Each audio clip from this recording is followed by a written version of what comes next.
Hello everyone, welcome to Game Cave Development. What is Game Cave? Now, this is going to serve as two purposes. One, it's going to serve as an update to the backers who did support Game Cave in its initial Kickstarter, so you can sort of see where I'm at roughly, and I'll explain more on that in a second. And two, I do get questions as I'm always posting updates about Game Cave. People ask me all the time, what the hell is it? Is it a book? Is it a magazine? What is it? And if I had a clear answer, I would just reply that back to y'all. So I made a video. I'm going to try and keep this relatively quick. So I'm going to get the what is Game Cave out the way first. So if I've sent you here, you can listen to the video as quick as possible, move on with your life, right? So Game Cave, as it is now and will be in the future, is a novel / concept art / kind of comic / game magazine hybrid thing. All right.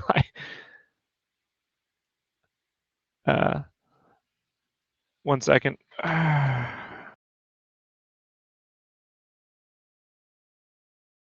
Okay, so what you're looking at here, every month now, I sort of take all those sections that I've put together and I update it. I have a master PDF of the entire book as it stands. It's 140 pages. It's the first volume. The story will go across 3 volumes. So I'm calling this Game Cave 1-3. Volume 1-3. Oh, sorry, 1-1, 1-2, 1-3. This art you see here is not the cover art by any measure.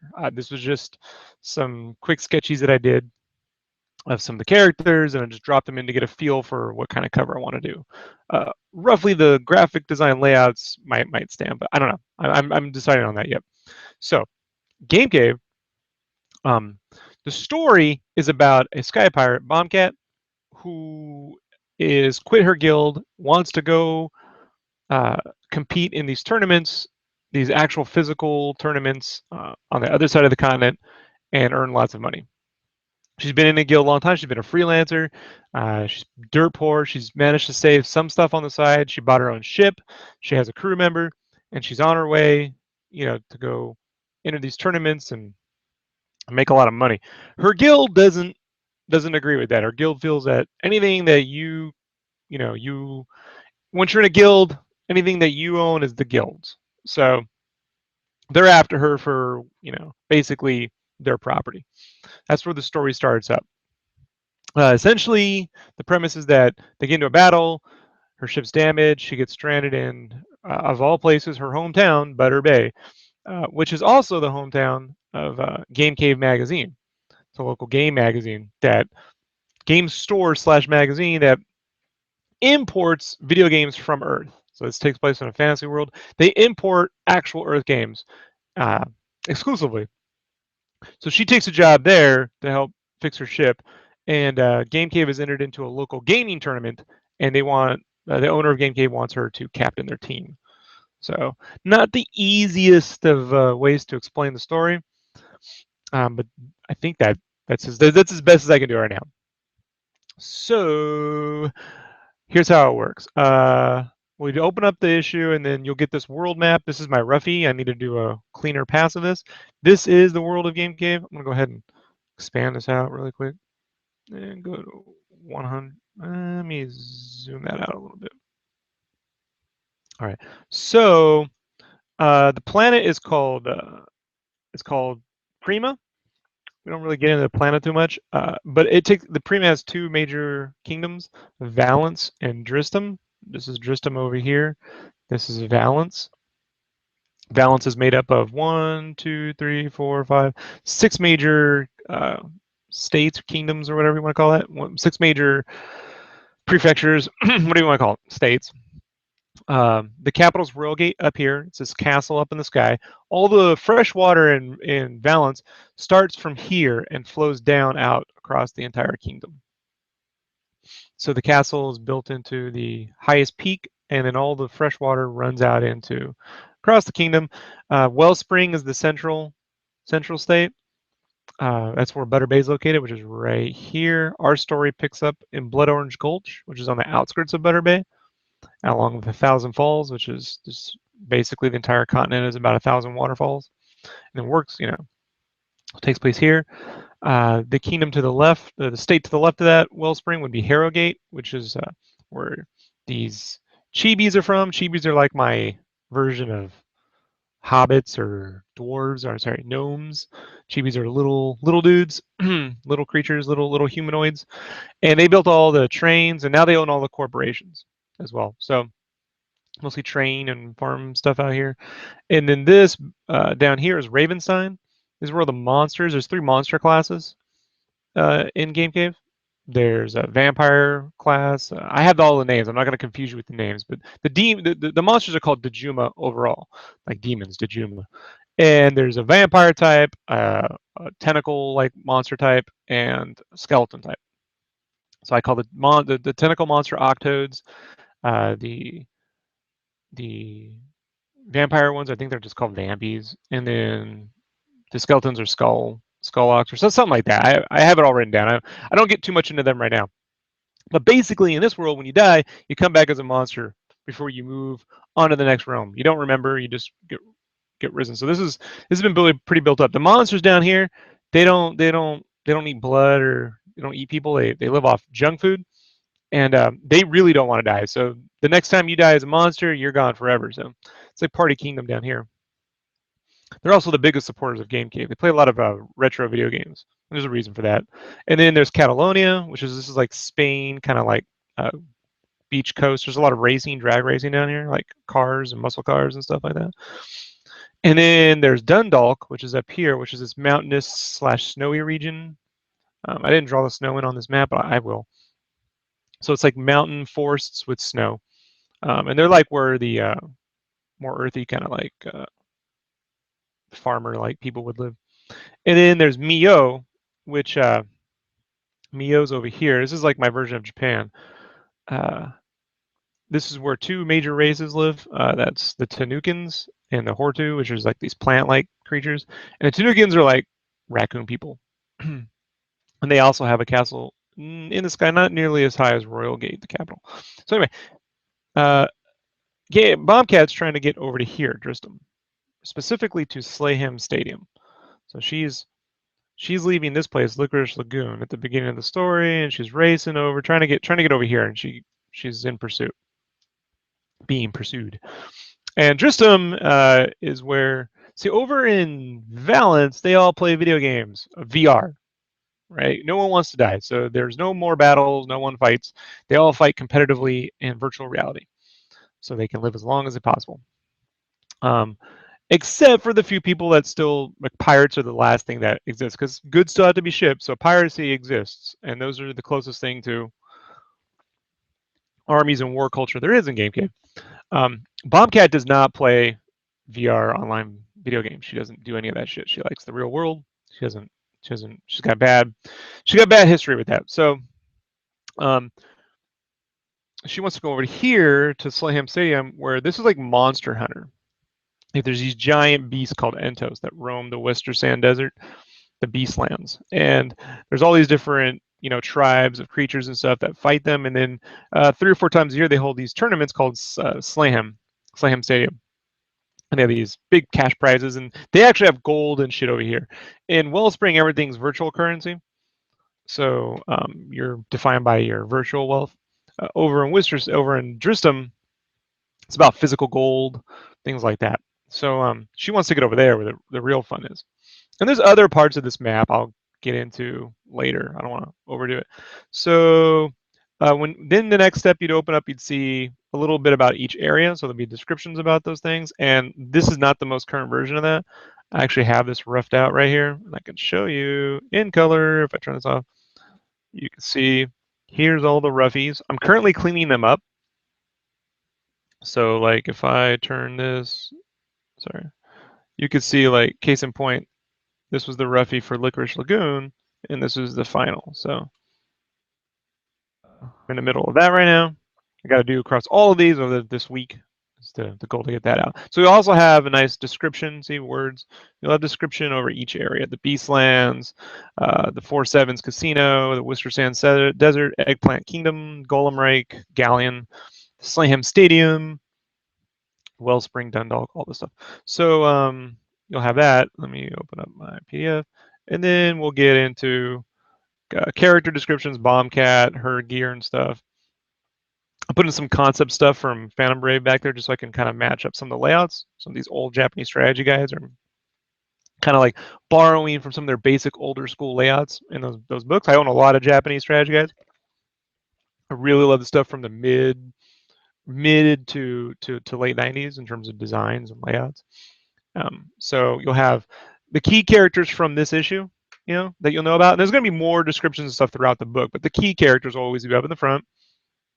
Truffles, Malbec is the guild leader that's chasing her. Bacon, Rad Masters is the owner of Game Cave. And then you'll have SketchCraft Presents, and then you have this big 2-page spread, Game Cave 1. This is old 1-1. Then you have this nice chase sequence where Bombcat's being chased. Again, this is all roughy art. And then you have the actual novel. So I'll have key little drawings here and there depicting scenes, some comic book panel stuff, but you'll have the actual novel, which is already written, right? This stuff's done. So I got that out the way. You'll have a nice little tab. Let me zoom in. You have a little table of contents tab on every page, so you'll be able to see where you're at in the story if you want to jump over. It is broken up into basically four major sections, color-coded: red, blue, green, and gold. So we'll turn this. You'll have designs for the ship, extra key little items. So this is where I'm trying to take the format of a dungeon master book, right? The format of, D&D, Shadowrun, whatever. And instead of filling it with just stats and descriptions of shit, giving you an actual story, and then using those areas to put maps and character art and designs of key locations into here. So you have the designs of the ship, and then extra stuff that would never be able to fit in the story, like stuff like here, SS Commander Hanzo Friedberg, which is something that's referenced in the story. It's not a big thing, but I can put stuff in there about that. And then every now and then you have a big piece of art, right? Boom, explosion. Bombcat's like, fuck you, and then takes off. So that's the idea. And then with every issue, it's going to be like, okay, with every novel, it'll be like, how can I mix some of the sequential art more and more? Since I'm doing all the work, I wrote this, I designed this, I created this, I'm drawing it, I'm coloring it, all the graphic design, it's all me, 100%. So as I get more familiar with the process, I'll be able to also increase more sequential panel art, stuff like that. So, and then in between each chapter, right, in between the major sections, I'll say the sections, not chapter, but in between each section, it will cap with an excerpt from Game Cave issue 100. Now, Game Cave magazine has been going on in their world for 30 years. I have it all mapped out, every issue, and the format. Game magazines there as well as here have changed over 30 years, right? For me, the key styles were Nintendo Power, Game Fan magazine, Play magazine, and then some of the stuff that I was doing at Game Fan 2010, some experimental new layouts, ideas that I have. So I want to capture the history of game magazines in here as well through Game Cave magazine. So this is this thing that Rad has been working on. Rad Masters is the owner of Game Cave. He's been working on this for like a year or two in the book continuity. And it's kind of like a solid gold cover. It's super expensive. There's gonna be notes from his co-owner Bacon about this is so crazy. You need to trim this down. And he just can't do it. He wants to. He sees his time at Game Cave ending. He wants to hand the company off, moving forward. And so he wants to encapsulate the history of Game Cave and then sort of leave like ideas for the future of gaming magazines. Is the idea. So we'll open up in order. The excerpts will be in order of release. So we'll start with the NES era, the 16-bit era, the 32-bit era, and then the modern era. So in this one, this is just temporary scratchy art, roughy art that I did. This would actually have like a Nintendo cartridge right here, like NES peripherals. And then you'll see the bookmark change per each section. So if we skip to the next section, you'll open it up, and it'll actually have like a little roughie of the first cover of Game Cave, game magazine descriptions, some of the editors that were there at the time, the timeline, what year it was in Earth time, what year it was in Prima time, Rad's thoughts on that whole thing, how they scored stuff back in the day, which I have all worked out. And then you'd have the actual game. This is the actual finished, completed layout for Turtles R2, the arcade game. So Rad in this one is kind of covering fighting games. He's got excerpts from different fighting games. So he's starting with the basic arcade brawler, and then he'll move into Street Fighter, and just sort of it'll just be small excerpts. It's not about the history of fighting games. Like in this theoretical 100 issue 100, it's got 2,000 pages of stuff. So, but these are just sort of like ways I'm able to like do excerpts. So this is one of their first editors, Kid Combo. And then Bacon X, his partner, used to be in the magazine as a game warrior. He's the first Cosbro, so he wore costumes in every review. And this one, he's Bacon Ardo. And then you'd see you get this Nintendo Power. Nintendo Power used to be about like gaming maps, strategy guide, gaming maps, little icons and map stuff. So, and then their score system, which was based on tokens, graphics, sound control, and radness, how rad the game was. He's a little self-absorbed. So, and then I actually had this much further than this. This is old stuff for the Street Fighter 2 layout. This is all blocked in now. Let's see if I can open that up. So a lot of times what I like to do is just grab actual layouts from Nintendo Power and kind of cut them around, or from GameCam, cut them around. And then build on top of those, like rebuild the basic structure and then reskin it my way. So I can maintain the history without directly copying a layout. There won't be me recreating actual layouts from Nintendo Power. So, but there were Nintendo Power style layouts that I really want to be able to touch on. So if I go over here to Arcade 1-2, you can see Photoshop opens.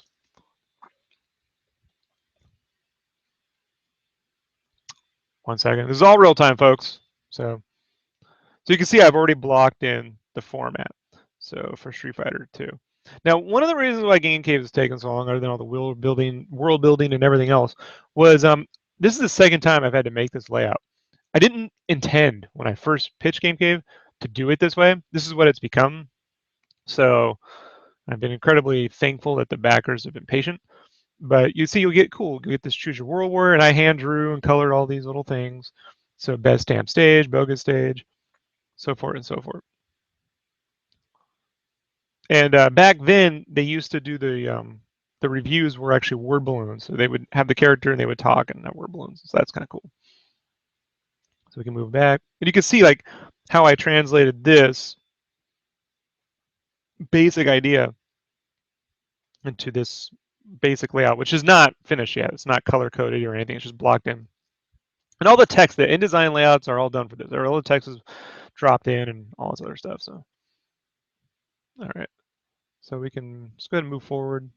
So, and then it'll wrap up. And you can see I'm using this as placeholder art. And there's all these rankings and stuff. So forth. And then there's this thing called the Game Wizard's Keep. This is like where the Game Wizard, Bacon, used to answer people's questions for gaming. And then we go back into the story, chapter 2, and designs. So it continues this way throughout the book. You go a chapter or two, and then you'll have a section of Game Cave and the era and the excerpts from the game magazines. This is Mortal Kombat 2 from the Sega Genesis. Here I hand drew. I'll be drawing all these like cool controllers and tokens and shit. So counterpoint. So it's taking this history of gaming magazines, and like this is going to be different. So between this and this is going to be this shot blown up. I actually have this. Check it out. It's going to be awesome. This is going to be the first big picture of Butter Bay, which right now is being I'm having it actually modeled in 3D. So novella art, locations, Butter Bay. Oop, that's the old place. Some of my art is a little mixed up in its location because of my initial development work on this. So I think it's Dev 3. Let's find out.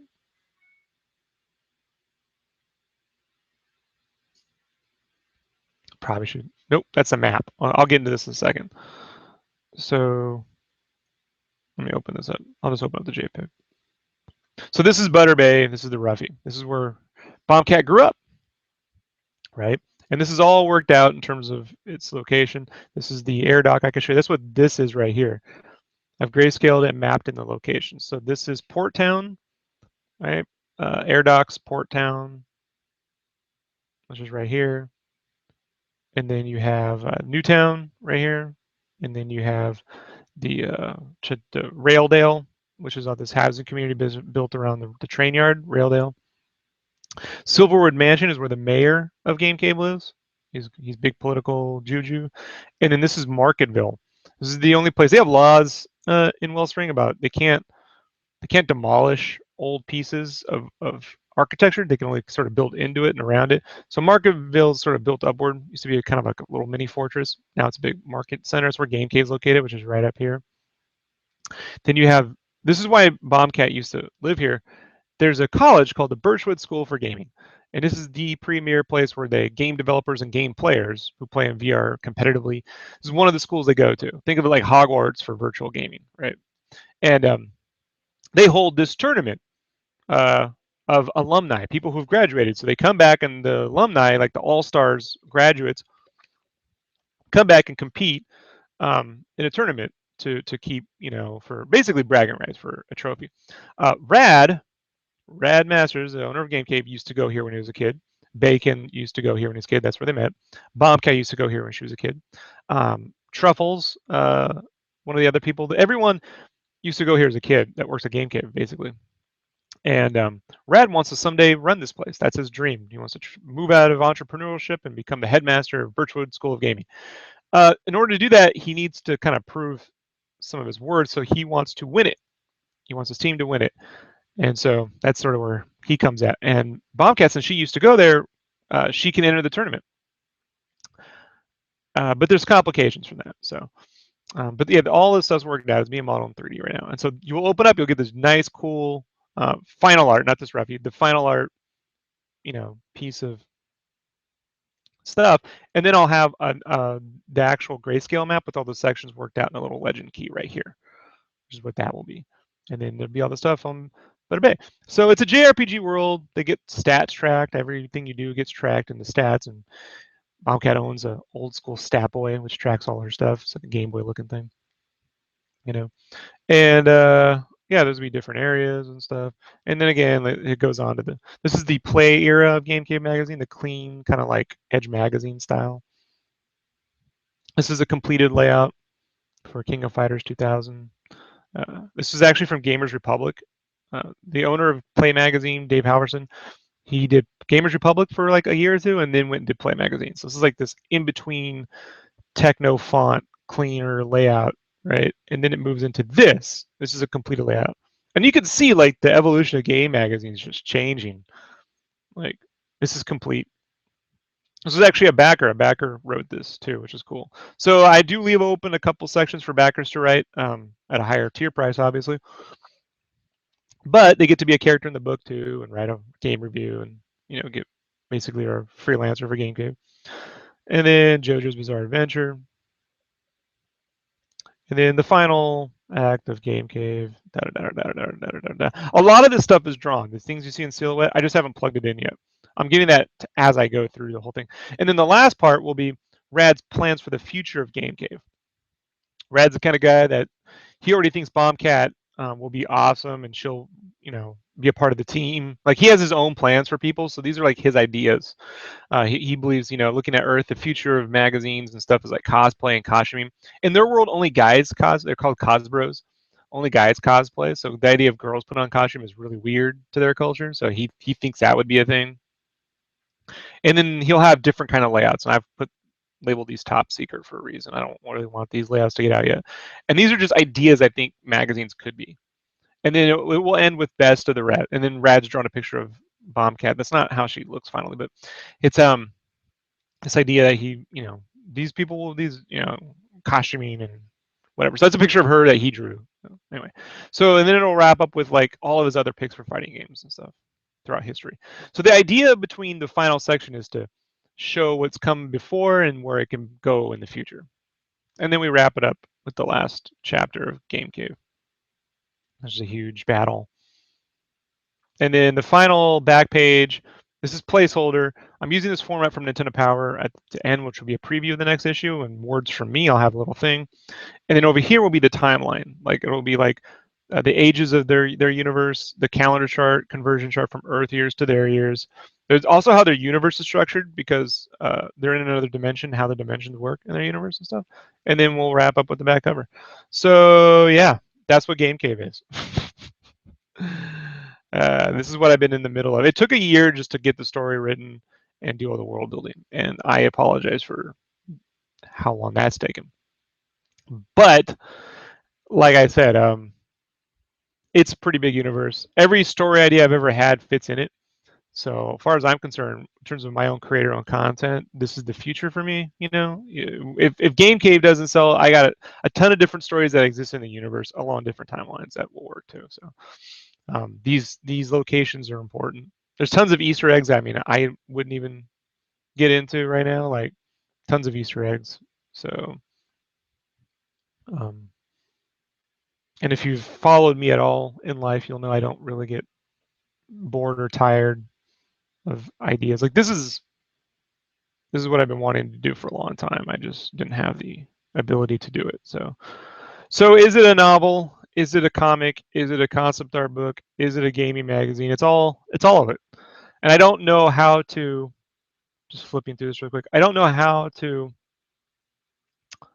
describe that yet, what it is. I'm assuming I'm going to use the term graphic novel in that it's a novel with maybe a novel graphic. I don't know. Like it's not a light novel. It's not from first person perspective. It's not in black and white. Um, it's a novel with graphics in it, basically. So I wanted people when they get this sort of thing to be able to like I used to do with books and magazines is be able to just read them for hours, see all the little details. So the goal is to get one out of you, you know. So I'm pushing hard to get this out this year. You know, I'm pushing hard, folks. Uh, yeah. So that's the thing so far. Right now, I'm in the middle of finishing up this, just converting these roughies so they're just slightly more cleaned up. You know, I mean that. You know, I could leave that in. That's not really production, but that's better. So I've been developing processes for coloring that are speed projects up way faster. Case in point, I can show you really quickly for the updates. Like one of the things I did was coloring characters and areas takes forever. So rather than spend forever doing that, um, I have been working on gradient map coloring, which will allow me to color things pretty efficiently and repetitively uh, in a very small amount of time. So let me show you. So this is Bombcat. This is this concept art piece I did of her. But the difference is, let me show you. This is how I initially colored her. This is a pencil and pen sketch that I scanned in, and I colored the old-fashioned comic book way, where you put flats and you do levels of shade and colors, all this stuff. Took forever. Okay, like it's a slow process for me. What I've done was made it so that I can color her in black and white, and only add gradient maps and get this result. And I can show you what I mean. Turn this off, and I'll turn the shade layer off. So this is, you know, that same art underneath her in black and white. So I would color everyone like this, same skin tones, everything. Everyone gets the same thing regardless of their skin tone or their black, brown, whatever. Um, I can just color basically in 3 or 4 values. And then using the flats, which Lead Heavy does for me, I go in with my gradient maps. I can show you. These are gradient maps. These are what's, and everything's already worked out. So like the skin is one gradient map, just overlaid. And if I double click this, you can see this is what the gradient map looks like. So I can have 3 or 4 different skin types and then just drag, you know, mask in the skin over the flat and instantly colored. So if I don't do any lighting or shading, it's just concept art level stuff. Oh, made trouble skin. Um, what is turned off here? That's turned off. Don't know why. Why is her lips off? Something something. Hold on. All right.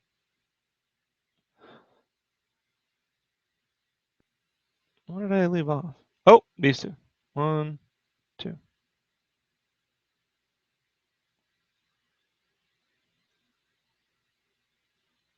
Oh, I see. I had other stuff on. So, yeah. So anyway, if I only do gradient maps,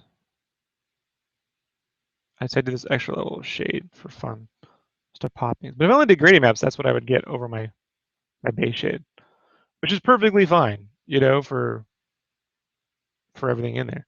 So like Cacho, this is really just a roughie I did of him, super tiny roughie. His mint green, so you just do him black and white, boom, mint green done. So that's been one of those things that I had to learn how to do to speed everything up. So I just color things in black and white. Old Lead Heavy does the fucking flats. I mask everything in, and then maybe around the edges I have to add a little touch up because flats aren't always perfect. But you know, then the art's done. Then I can have something completely colored in like an hour. You know, per section, per character, per little piece. So that moves things up versus 4 hours for piece, which is what it was taking me before. It's one of those things I had to learn. So like this right here is all colored just in gradient maps. It's black and white with gradient maps over.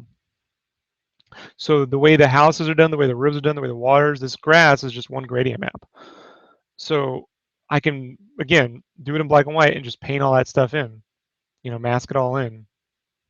And then if I wanted to add extra, lighting and effects and stuff on top, I can do that. But, in terms of concept art in a book of this size, it's going to look pretty good, like going to look pretty good. And it's pretty effing efficient, actually. So that's one of the things I've been working on a lot. If you've been following the Facebook, you've seen that. Case in point, like this right here, like part of that process for doing this has been to turn like these little roughies, black and white, like so, and then render out the final details in black and white, and then go back with the gradient maps and paint that back in, and to speed that up. So goal here is to have each one of these done within 1 hour. 1, 2, 3, 4, 5. So this would be 1 day's work, 2 days work. Last night I spent 5 hours figuring this shit out. So it's figured out. It's just step and repeating the process. Yeah. But, payoff is pretty awesome. Anyhow, so that's the current state of Game Cave. That's what Game Cave is. Yeah. Okay, so if you have any questions, leave them in the thing below. I will, again, the goal, like with the backers, is to be able to give you guys updates. I'm posting daily in the Facebook. Updating the Kickstarter isn't tough. It's just that I get a lot of complaints from people about, they don't see the updates because they back so many things, So these videos are the best way I can do it. Uploading all these things as images and typing this shit out I'd spend 2 weeks on an update. That makes no sense. This video, that's the easiest way to do it. So the goal here is to kind of, I don't know about every week, but, at least every other week, or maybe at the very least once a month, just kind of give you the state of where everything's at. And please, folks, I haven't spent your money. It's in an account. It's locked up. Please just bear with me. All right. This is the hardest thing I've ever done in terms of assembling all these pieces. And you're going to get something that's pretty magnificent. It's going to be also, because the first time I printed it, it's going to have a really exclusive something to it that, it'll be labeled exclusive to the ultra backers. You're going to get something no one else will have moving forward when I do reprints and stuff. So just thank you so much. I have shown this to publishers. I'm not going to them for money to help them. I just wanted to see what some publishers thought of this, and the word back was like, I'm fucking crazy. Like, that was like the eyes widen, from editors, and like you wrote, and they just look at me like, how long this would take? I'm like, about a year per book. And when you consider how long it's taking, like, George R. Martin to write just one novel, like years and years and years and years. I think a year to year and a half to assemble a whole thing is pretty awesome. 140 page book. This is 140 pages moving forward. So, and then we'll see based on feedback if people want less magazine stuff or more magazine stuff, or we'll see how that ratio works out. Maybe they want more story, like just a couple like examples of game magazines would be enough, you know. So we'll see. But the part of that magazine part is, the B story for Game Cave and my love of that history. So anyway, thanks for hanging out with me. I will see you all again soon. Talk later. Bye.